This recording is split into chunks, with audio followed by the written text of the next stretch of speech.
Ooh. Mm. Hello, hello, everyone. Welcome to the Melanated Air Hour, where we come live to you every Tuesday and Thursday at 2 p.m. Eastern-ish. As you see, today is a big-ish. We're closer to 2:30, but that's okay. We're making things happen. I am one of your co-hosts, Teddy Ewing, at The Real Teddy Talks. I have Miss Keisha Ravenell here with us at We Inspire Brand, and the one at the one Madam President with a Z with us as well. And today we're going to talk about why it's so hard to finish, to get to the finish line, to finish strong, to finish things we start, and what's the root behind all that. And this came to me because I just came on a trip. As y'all see, I'm in not my normal setup. I'm in a hotel in Sharm el Sheikh, Egypt, which is in Egypt, but a little bit east of where I normally am in Cairo. And I was listening to an audiobook called The Subtle Art of Not Giving a Fuck. And I Ooh. really like it. I should name the author. I'll Google it while we're talking. And he basically is just stating that the reason people don't do things, they have too high of expectations for themselves, and they're comparing themselves to unrealistic goals and unrealistic things like social media, and how we see only the extraordinary. The news tells you the weird outliers. The news doesn't tell you what is really happening to the average person. They tell you what's happening to this 1.111% of somebody and not the other 99%. Yep. So today we're going to talk about how we can finish strong, how we've struggled with finishing in the past, and what we can do to be better in the future. But before we do that, we have an amazing, fantastic, glorious announcement. I'm going to let Miss Keisha Ravenell tell us what she has to tell us. Y'all better sit tight and listen. Go on, Miss Keisha. Tell us what's going on. So over the weekend, I got engaged. Yay! Yay! Yes. So as you ladies know, if you're just tuning in, to the Melanated Air show, you may not know, but we did meet at the All Black National Convention, and like it was just like up from there. So I did have like a lot of coaching from like you ladies, from the ladies of Melanated Air. They was like, girl, like when a man knows, he knows. Like, so like you better just go with it. Cause I was getting scared in the beginning. I was like, whoa, like, well, what is this? Like, why is it moving so fast?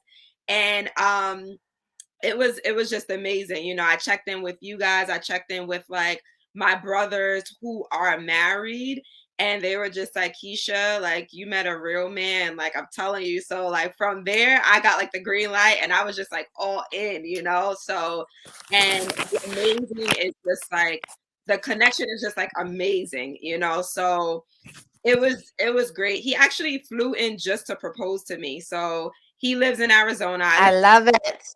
And he flew in just to propose to me. Like, so we're like taking pictures and stuff. He was like, I just got to get a little bit of rest because I'm flying out. I have to be to the airport at 7. So mind you, it was like already like 1:00 in the morning. I'm like, what? You got to be at the airport at 7? I thought you were staying. He was like, no, I just flew here to propose to you. I was like, what? Aww. Yes. That is beautiful. That is love at its best. Black love at its best. I love Black it. love. And he gathered all of our family, all of my friends, so like they were there, and it was just a beautiful, beautiful moment. And I'm so excited about taking this life's journey with him, and just I'm over the moon. I really am. Like, he makes me so happy.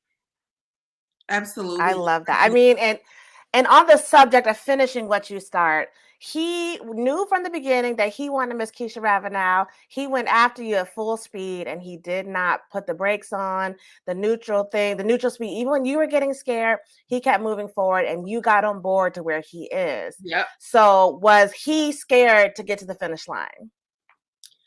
I don't think he was scared to get to the finish line at all. I think it was more so me, but I don't think he was scared to.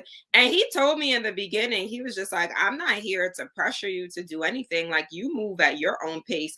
He was like, but I'm confident enough as a man to know who I am and what I want, and I'm not gonna bend to that just because you may feel differently, you know. And he was like, if you do, if Right. you decide that you don't want to move forward with me, that's okay, you know, but I'm not, you know, gonna just like, well, I don't want to make him seem like, but he was just like, yeah, like this is what it is. Like, so if you're not with it, then fine. But if you're with it, I'm on board and we're gonna do this. So Mhm.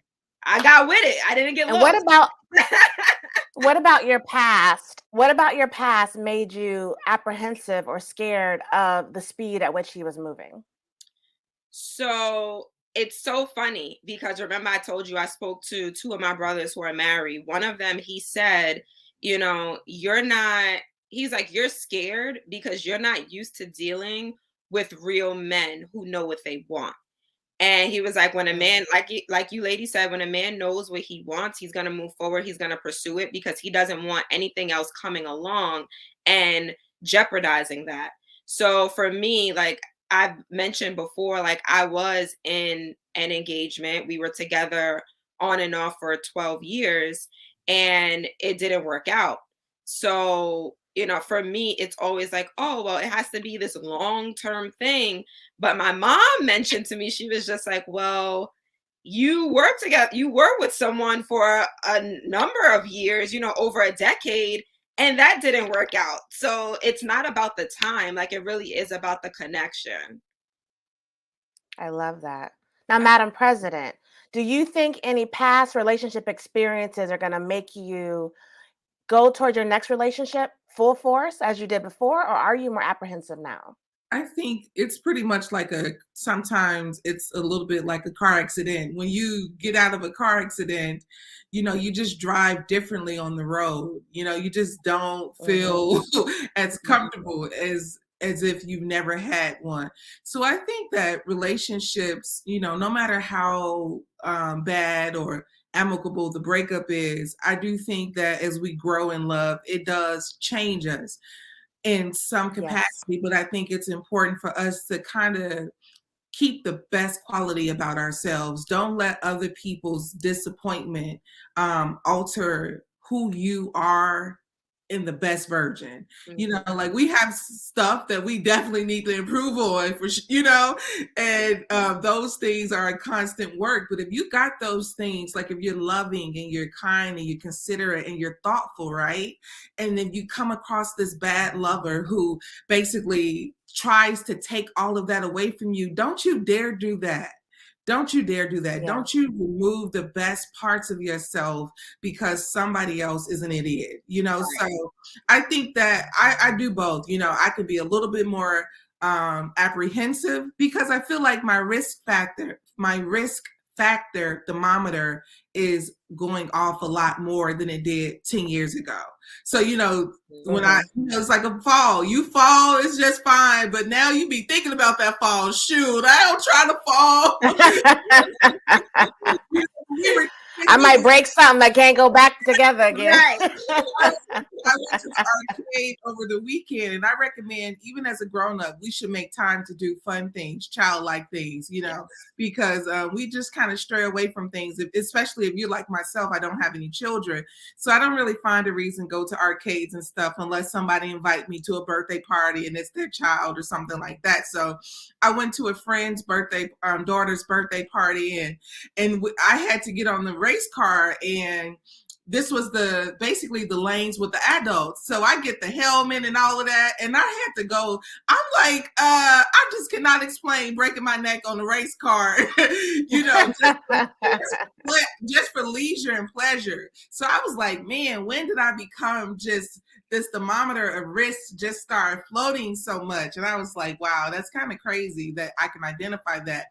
But yeah, definitely. So I feel like dating is the same way. You know, the things pop up, but I feel like keep moving very authentic and in love. And for myself, I try to move authentic. I try to move genuine. I try to move in love.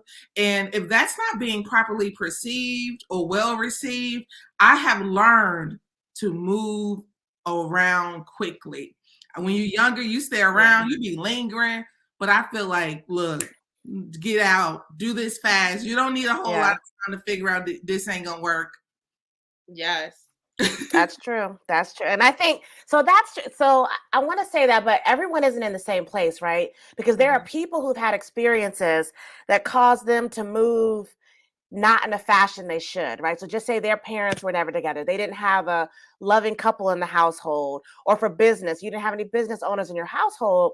So when you get into a business and you start doing it, you realize how hard it is, you put them brakes on, you like, never mind, maybe it's not for me. Yeah. And you just don't know business is hard. Running a business is hard. Whether you have a degree, all the business acumen, your uncle owns a business, your mama owns a business, it doesn't matter. It's still hard. So we have to be exposed to it to know this is what it looks like, and we have to push through. And that goes back to that phrase that's who could you be if failure wasn't an option, or if you knew you couldn't fail. And that's how we kind of have to enter life and love, because we know the end is we all ain't gonna be here. Like, we all gonna be ashes to ashes and dust to dust. So why are we so scared to move forward when we know what the ultimate ending is going to be? I don't know. So what do you guys think? I was watching something one time, and they asked a couple, it was an older couple, like, how did you guys stay married for so long? And their response was, we just didn't get a divorce. Like, they didn't say it was hard. They didn't say that, you know, there wasn't things going on in their relationship. They just said, we didn't get a divorce. So we don't know all of the trials and tribulations they went through, but they stuck it out. So that's how you get to the finish line. You keep going. So day by day, you tackle these things day by day, and you get to the finish line, whatever that may be. Absolutely. So in business, I wonder, like, so, you know, when people are comparing business, like for small businesses, right? And social media is so ever present in everything we're doing. And you know how people get to talking and they'll name somebody that had like astronomical success, like some guy named PewDiePie on YouTube, or they'll talk about Cardi B and her musical success, right? Like, that's what you want to call it, right? And they're always want to use that example, like, see, if they do it, you can do it. But is there really a recipe to success? Do you guys believe that if you follow a strict recipe, if you be like Cardi B, you get your mindset on something, you go after the execs and have your reality show, then you parlay with the industry and you get your record deal, that someone can rinse and repeat the same thing and become who these people are? The thing is, though, it's like, you are not Cardi B. You are not Beyonce. You are you, right? So I am Keisha Ravenell, and nobody else is Keisha Ravenell. So I think people have to understand that as well. Like, you have to find what your own secret sauce is, and not try to follow who everybody else is, and not try to do what everybody else is doing. So if you know, or you followed Cardi B, or you know her story, Cardi B is authentic to who she is, right? She's unapologetically her. So I think by you being unapologetically you, that is how you can get to the finish line. That is how you can move forward. And in addition, you don't know what these people are doing in these industries to get to where they are either. So that's a whole nother story. Absolutely. Yes. It actually makes me cringe to hear people say, if this person do it, you can do it. Now, mind you, we all have a personal fingerprint, right? Our fingerprint is so distinctive that no one else can have it identical. Even identical twins don't have the same fingerprint. And sometimes I believe you have to keep that in mind on life's journey. Nobody has an identical journey, you know, everything. So you be walking around under the impression like, if she did it, I can do it. Well, guess what? Is she going through grief like you? Is she fatherless like you? Did she have, you know, is she experiencing life? Is the same exact opportunities? But I will say this, all of the gains, I was just saying this earlier today, I was talking to a friend who I consider to be just a very dear friend of mine. And I was sharing with him, I said, you know, what I'm learning is all of life's gains is hard work. It's work. You know, like, there's this idea that it's coming easy. often. And Yes. guess what? It is not coming easy. I don't care what it is. It's not coming easy. And I think that's where a lot of people kind of fall short is the effort is there. The thought is there, but you wasn't prepared for the difficulty. And the difficulty is making you stop. The difficulty is making you change your mind. But if you want it, it's not coming easy because, in the words of so many, and I think there's this video with Denzel that's going around. If it was easy, everybody would be doing it. Everybody would do it. Yes. Yep. Yes. Yep. And I think that's you hit the nail on the head, Madam President. You too, Keisha. It's anything worth having is not going to be easy. Marriage is not easy.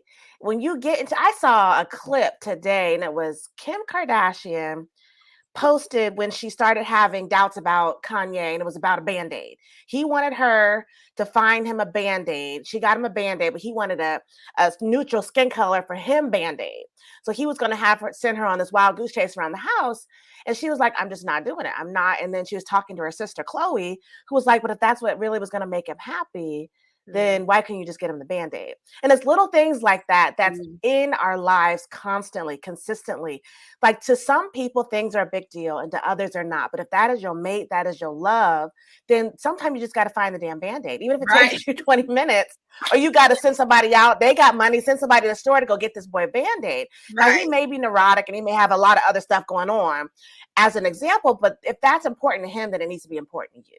And just like your business, running a business is not easy. That way everybody would do it and they'd be successful. And we don't get to the finish line because we quit too early, because we don't realize it's going to be hard. So we don't know it's going to be hard. Then when we meet adversity, we don't know what the hell to do. So we just stop. Yeah, it's true. And we live in the age of instant gratification. Everything is at your fingertips. So I feel that in past generations, they understood patience, because a lot of things they had to be patient for. Whereas for us, if we want to know something, we Google it. If we want to, see our friend, we FaceTime them, right? We don't have to travel to see our friend, right? We pick up the phone, whatever, to talk to our friends. So everything is just instant, but business stayed the same. Relationships stayed the same. Like you still have to work for that. So I think that's what it is in this generation. We're so used to that instant gratification, that instant, whatever we want, we get it right now. That's not how business is. That's not how relationships are. Also, too, I agree, but I believe sometimes relationships. So I think one of the sisters over here, she said, failed relationships make you more aware of self-improvements, life adjustments, growth, etc. So truth be told, they're not failed. Those relationships just weren't what God wants for you. But I think about the self-improvements. So if you're dating somebody and you guys are together and you think about this person needs a Band-Aid and this Band-Aid is just kind of important to them. And I'm going to treat their ass just like my therapist treated me. What's underneath this thing that, is it just the Band-Aid? What else is happening? And I believe that that's just why therapy is so important, because we literally be going through things that is so much deeper than the surface. Yeah. I will never forget dating my ex, and she was junky. I was just not really into like the kind of junkie that she was.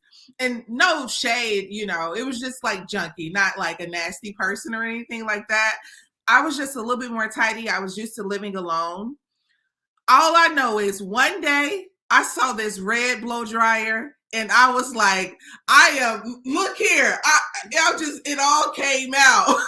So I have a friend that I shared the red blow dryer story to. So every time I'm getting like, fuming, I'm going up in anger. My friend like, red blow dryer, huh? I'm like, yes, girl, red blow dryer. Wire hangers. That's what I had going on. But I feel like my therapist, only time, I was really able to get into just in touch with self and then learning to compromise a little bit more is when my therapist was like, well, it's not really anger, what's under that? And then we start doing the little chart of words. Here we are, going through what's under the anger, and it's like, oh, it's disappointment. Oh, you know, it's more sad. It's more layers of something else, not just anger. Yeah. But when it comes to business, a business relationship with like Kim and Kanye, one of the biggest things that I always felt is Kanye comes from a different upbringing than Kim. A lot of times when we come from two different worlds and we're trying to come together, it is not as easy as people make it seem. Those are two different worlds, you know, that you're trying to merge. Not to mention, you a rapper, you an artist, you come from this part of, you know, the inner city of Chicago. Your mother was an educator, you know, father was in and out, you know, from whatever the public domain of the story is. You know, you get into this industry, you know, this person, father is already established, famous attorney. I grew up in the hills, baby. You know, that's her story. I grew up in this arena that you just got 25 years ago. I've been in this world. This is to me. You know, so then not to mention, you know, just professionally, I don't know why.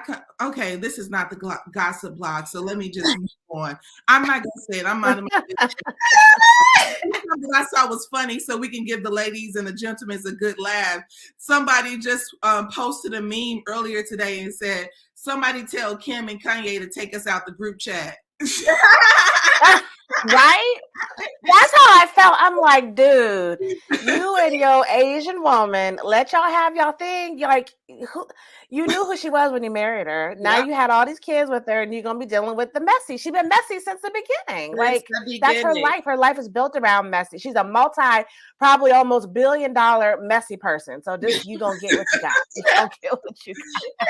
Exactly. But you know, Madam President, you always bring up something and it's about different worlds. When you are trying to align yourself with someone that comes from a whole different world than you, it's going to be very difficult. Because their experiences aren't your experience. I saw Kev on stage. He's like a social media comedian. And he was talking about Pam and Tommy. And he said when he hears Pam and Tommy, he's thinking about Martin. That's the only Pam and Tommy he knows. But the article was talking about, the article was talking about Pamela Anderson and Tommy Lee. And he was like, how he said black people, white people, he said we just come from a different world. Like it didn't even dawn on him who they were talking about.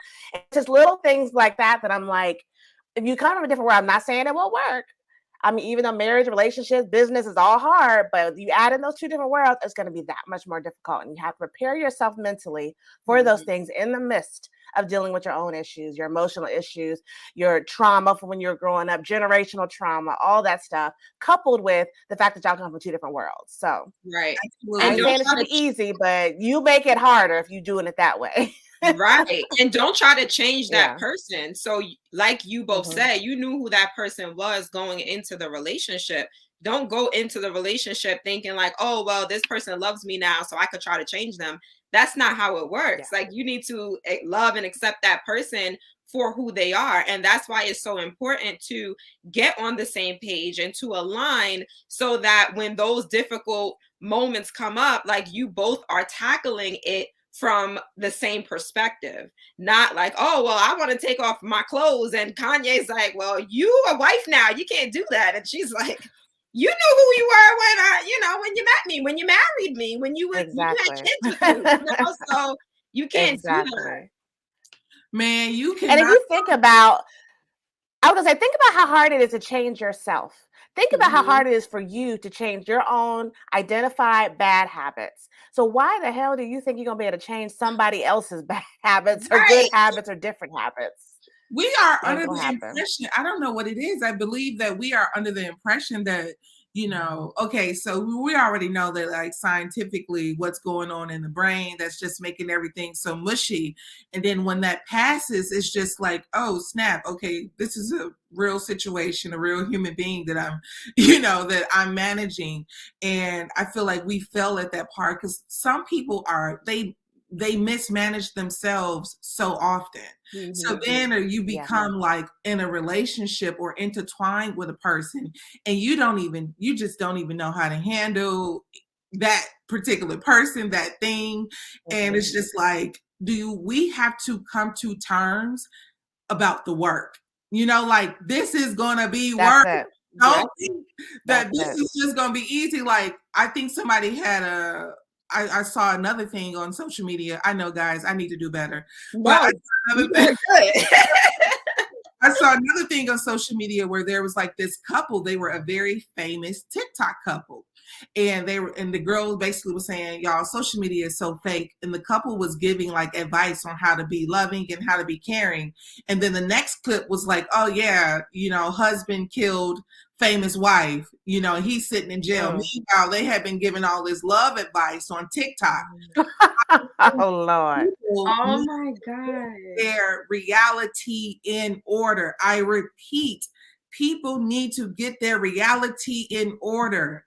People are doing a horrible job at balancing this fake world and this real world. So you have people who are just literally outpouring themselves. And my colleagues and co-hosts will tell you, Madam President will send a message and say, hey, today's a mental health day. I don't feel like expressing, anything or extending myself.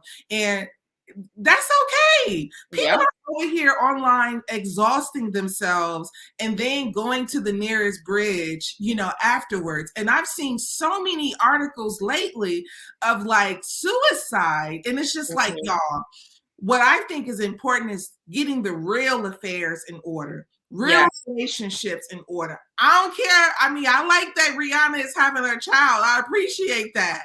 But guess what? I got to be what's going on over here in my real life cannot be less important than what's going on online. Like, we got to get our real life in order.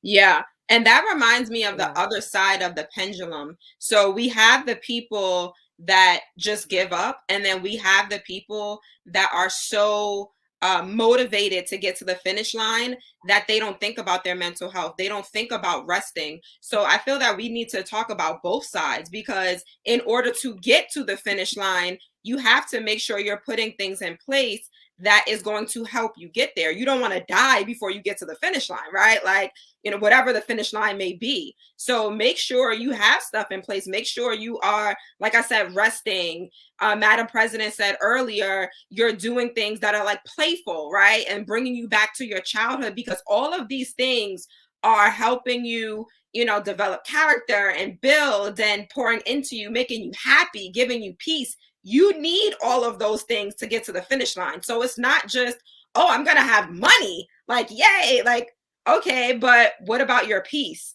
What about your happiness? What about your relationships? All of these things are important for you to have at that finish line. And you need to set realistic goals. Instead of saying, I'm going to lose 20 pounds, say, I'm going to work out so that I feel better.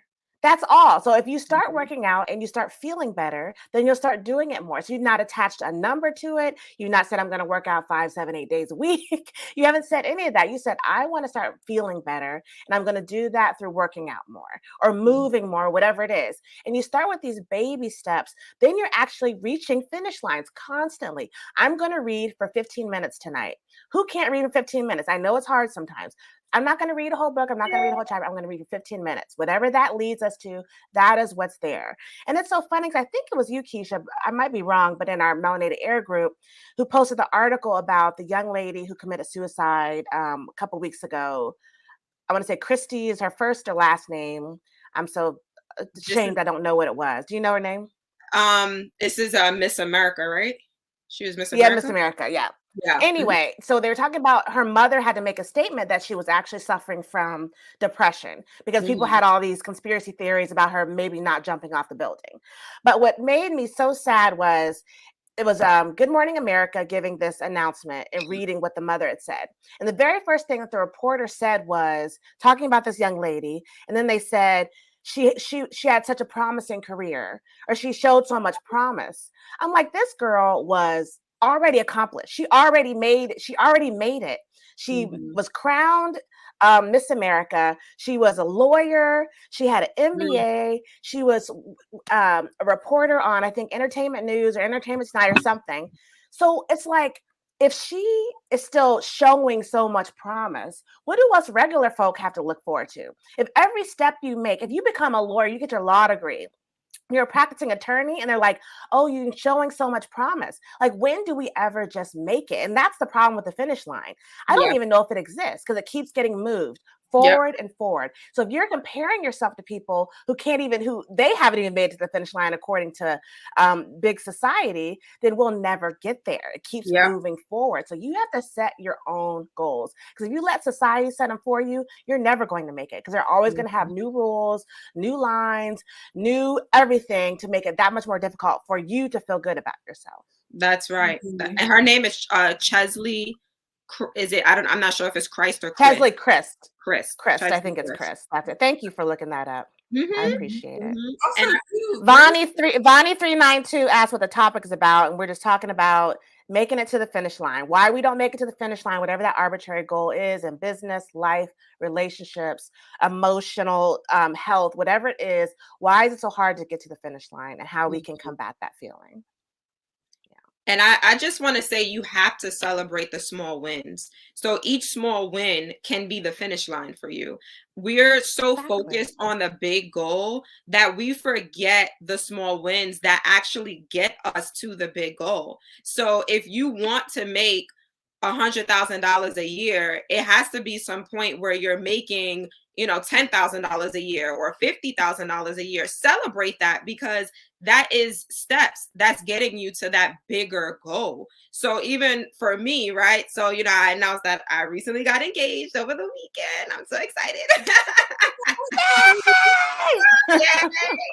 So like, before we got engaged, we were talking about marriage. We were talking about a wedding. And I told him, I said, I will not plan any wedding. I will not think about any wedding details until we are engaged.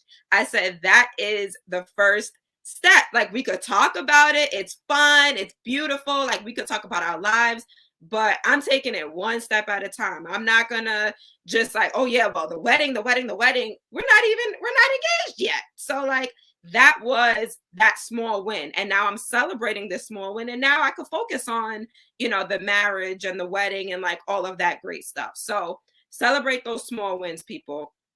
Thank you. Yes, I agree. The small wins are so important to the big wins. Like whatever the goal is, the big goal is, it's the small contribution is just a part of the big goal. So, I mean, for myself, even when Teddy was talking about losing weight, I'm like, that's the story of my life. Every year I'm losing it this year, and I'm losing it, and I'm not. But the one thing that I try to keep in mind is I try to keep my mind in order. That's number one. Try to keep my mind in order, and I try to control my intake, my sugar intake. Like, okay, you're not a kid. You can't be going around eating candy like you 11 years old, so those are the kind of steps that I'll take towards something big. And there's sometimes like some things you may want to do, and it is difficult. And I think one of the things about some goals is it's so big. It's not even like your mind can't even process the first step. And I also feel like I had to start forgiving myself for what I didn't know. Sometimes we look at people and we're like, they have this and they have that. How you gonna compare yourself to a person's situation and you didn't even know what an IRA was? And I had to forgive family for what they didn't know.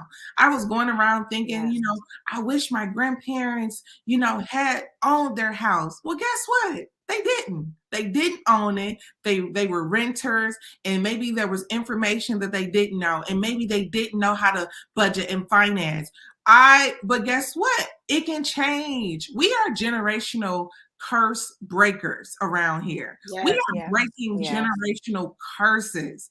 And one of the things that we are doing, me and some of my other friends, when we talk about this, we are literally going through a world and making better choices with more information than our parents and grandparents had access to.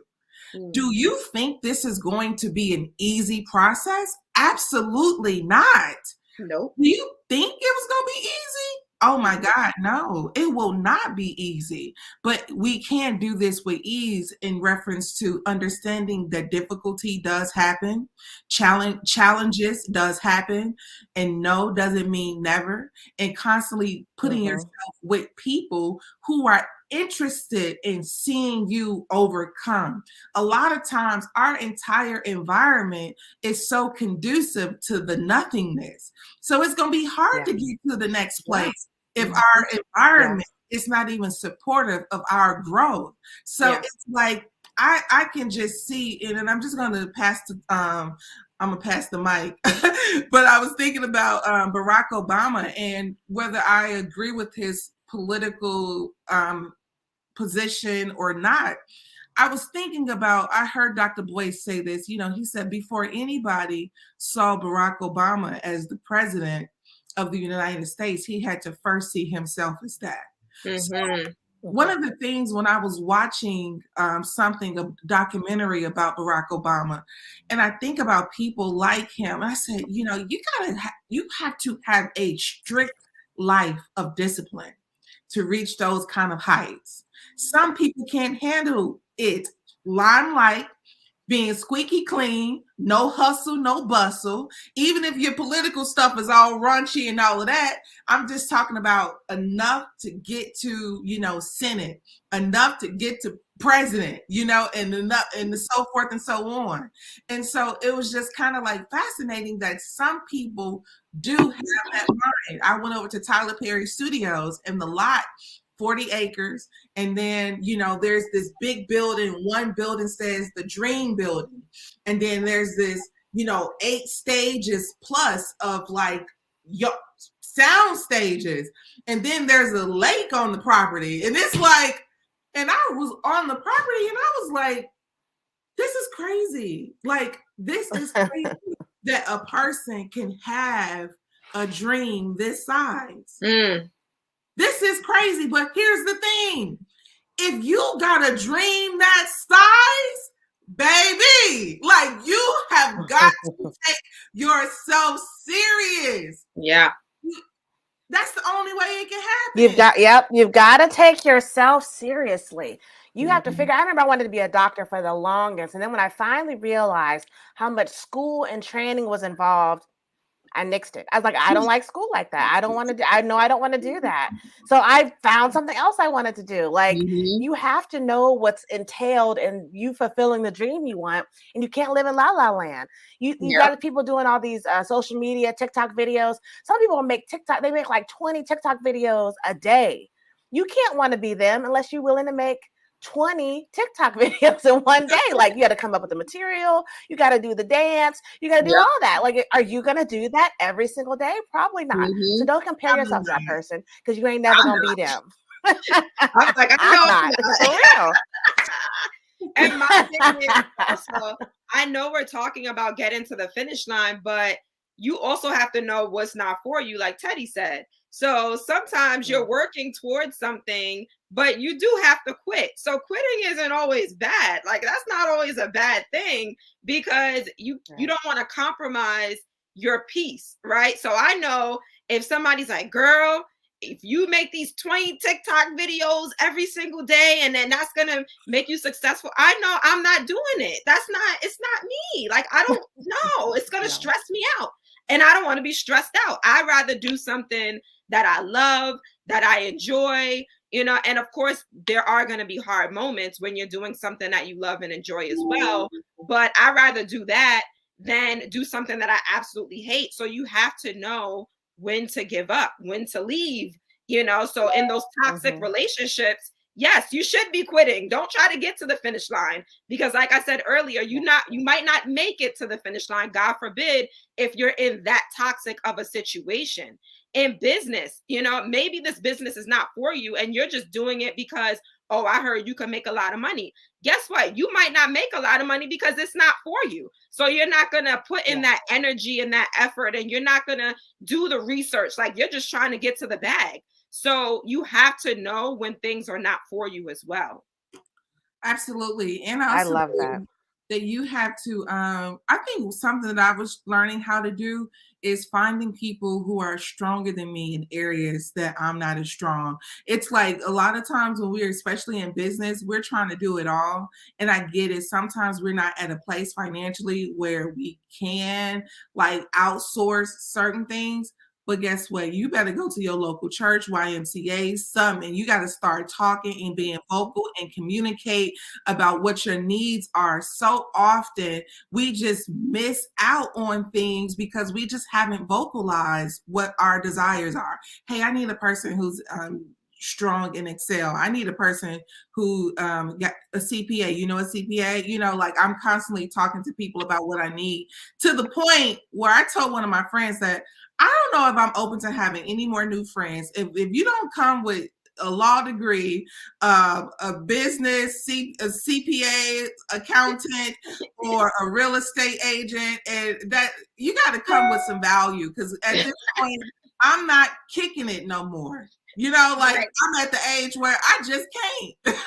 Right. You don't have no time to be playing. Like, I'm gonna tell y'all, my conversation threshold for useless conversation, it's this small. Like, if we're not talking about building, and that's building yourself, growing, building businesses, growing money, investing in yourself, investing in money. If we're not doing that, like me and my husband, like if you talk about sports with me, like I'm walking away. Like I'm like, all right, I'll let y'all have that. I'm gone. Like I have no time for it. And I think that makes me not a fun person sometimes, but I am in the prime of my life. I am making up for generational curses, and I ain't trying to do this for the rest of my life. So I have a plan. I'm trying to get to my little finish lines. So I just don't have time to talk about, you know, whoever's Rihanna's baby. I'm happy for her, but I don't know her. I know Keisha though. I'm gonna go to her wedding. So if I'm gonna spend time worrying about somebody in their future, it's gonna be Keisha. It's not gonna be who did I say? Rihanna. It ain't gonna be her. I don't know her. I don't want to. We ain't gonna meet. It's all good. Right. So I'm gonna wrap it up, ladies. I'm gonna give everyone a chance to come to give us some final thoughts and tell us what you feel has made you most successful in reaching your finish lines and how you've overcome any doubt or regret in the process. So go ahead, Ms. Keisha. Now I'll go last. Okay, so for me, it's definitely that support system. I always talk about my support system, but it's because they play a major role in my life, and they're so imperative. So when I am feeling like, oh my God, like I can't be resting, like I have, you know, my best friend who is also my brand manager telling me like, rest, girl, like this is why you're hiring people. You feel like, you know, you have all this free time now because you hire people on your team to do the work for you. So that's why you have that free time to rest. And that's the goal, right? So, you know, when I'm not feeling well about something else, I'll go to my mom. You know, when I'm not feeling well about something else, I'll go to my fiance, you know. So that support system is super, super important for me in helping me get to the finish line. And like I said earlier, you have to be doing things that pour into you mentally, spiritually, emotionally, because it's not just about the finances, right? Some people think the goal is, oh, I have to make this certain amount, where the goal should be health and wealth, right? Like, and wealth is not just, oh, I make $1 million a year or whatever it is. Wealth is, I have my money, I have my relationships, I have my peace, I have my happiness. That is wealth, and that should be the goal. Absolutely. I agree, Keisha. I will say, you know, are you scared to finish what you start? I think that intrinsic motivation is a necessity for you to accomplish the goals that you have in mind for yourself and your family. I remember watching the movie, you know, Don't Look Up, or something like Don't Look Up? Don't Look Up. Okay, Don't Look Up. And what I found fascinating was how difficult the truth was for people to take the truth, number one. And then the second thing I found to be kind of fascinating was, in the end, he was only at the table with the people that he loved. So I think as you go through your life journey, I think about my grandmother's funeral a lot of times, and I think about the small number of people that was there. It wasn't the people that she was arguing with over email or some nonsense work-related issue. It wasn't anybody that we talk about over the Oscars. It was family. The people that loved her the most was her family that was truly there in the most pain and who was going to miss her the most. So I think that we have to start being intentional about what's important and acting upon that and finishing what you start, because know this, it is going to be difficult. But difficulty does not mean defeat. So continue to go through and watch you're going to find yourself up. Love that. I love that. And I think you really hit it on the head, but I would end it by saying, when you are in those moments that you're scared and you can't make it to the finish line, ask yourself, is this even the race that I want to be running, right? And if that answer is yes, then I want you to close your eyes and look inward. I think anytime you feel adversity, you need to look inward and say, how can I make this better? How do I feel? Why am I here? Because think about what's important. Whatever matters at the end, think about your last moments. If you can envision your last moments on this earth, what is important to you? And focus on that throughout your life. And if you focus on that, I think we won't get caught up. We won't be scared of success or scared of failure or scared of whatever it is in the middle that you get scared of, because you'll know what's important: love, relationships, making an impact, leaving a legacy, leaving something after you're gone. Like, that's what really makes us thrive. And when you have those goals, then nothing is going to stop you, because that is what your goal is. And you feel it deep down inside. And it's not an outward feeling that's forcing you to do it. It's coming from the inside out. So always look inward, be your best self, and stop worrying about other people and what they're doing. And I think that'll take a lot of that trepidation and fear and things stopping you from reaching your greatness will be removed. So thank y'all all for being here, listening to our topic. Please do take the time to follow all of us ladies. It's normally 5 of us on the varying days of the week, but we have Miss Keisha Ravenell at We Inspire Brand. We have Madam President at The One Madam President. I am Teddy Ewing at The Real Teddy Talks. And our other 2 co-hosts is LaNée Javet at I Am LaNée Javet, and Faye Bishop at Miss Faye Bishop. Please go to our YouTube channel, subscribe, Melanated Air, like, follow us, and you will catch us again on Thursday, 2 p.m. Eastern-ish. Be blessed, be Black, and be one. Love y'all. See you next time. I just popped on my Instagram live, guys, so I'm going to